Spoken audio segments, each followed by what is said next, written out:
Hello viewers, আজ আমরা জানব মশার বংশ নির্বংশ কিভাবে করা যায়। চলো বন্ধুরা, আজ আমরা সেই মশার বংশকে নির্বংশ করার ডিভাইসটি সম্পর্কে জেনে নেই। মশার উৎপাত থেকে বাঁচতে মানুষ কত কিছুই না করেছে, কিন্তু মশা মারতে এসব কিছুর আর দরকার নেই। বাজারে আসছে নতুন এক ডিভাইস, যার নাম স্মার্ট মস্কুইটো ডেনসিটি সিস্টেম। এতে থাকছে অপটিক্যাল সেন্সর। এই সেন্সরের মাধ্যমে মশার প্রজননস্থল, প্রজাতি ও ঘনত্ব সম্পর্কে তথ্য চলে আসবে কর্তৃপক্ষের কাছে। এরই মধ্যে এই আধুনিক প্রযুক্তি ব্যবহারের প্রস্তাব ভারত সরকারের সংশ্লিষ্ট মন্ত্রণালয়ে চলে গিয়েছে।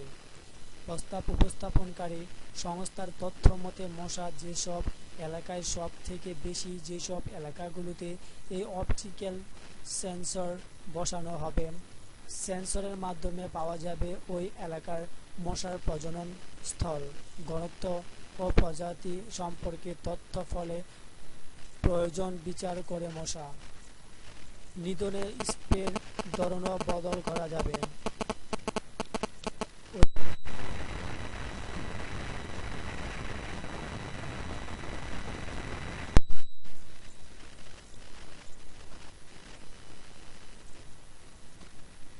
ওই অপটিক্যাল সম্পর্কে চলো বন্ধুরা, আমরা সেই পদ্ধতি সম্পর্কে জেনে নেই।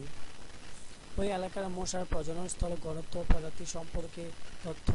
ফলে প্রয়োজন বিচার করে মশা নিধনে স্প্রের ধরন বদল করা যাবে। ওই পদ্ধতিতে একদিকে যেমন খরচ কমবে সরকারের, অন্যদিকে মশা নিধনের ক্ষেত্রে ওষুধের কার্যকারিতা বাড়বে। পরিসংখ্যান অনুযায়ী ভারতের 95% নাগরিক ম্যালেরিয়া প্রবণ এলাকায় বাস করেন। সারা বিশ্বে ম্যালেরিয়াতে যত মৃত্যু হয় তার 5% হয় ভারতে।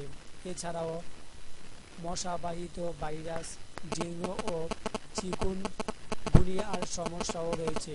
মশা নিধনে আধুনিক এই প্রযুক্তির ব্যবহার হলে এই পতঙ্গবাহিত রোগ অনেকটাই কমতে পারে বলে সংশ্লিষ্টরা মনে করেন। থ্যাংক ইউ বন্ধুরা, সেই মশার ডিভাইসটি সম্পর্কে জানার জন্য।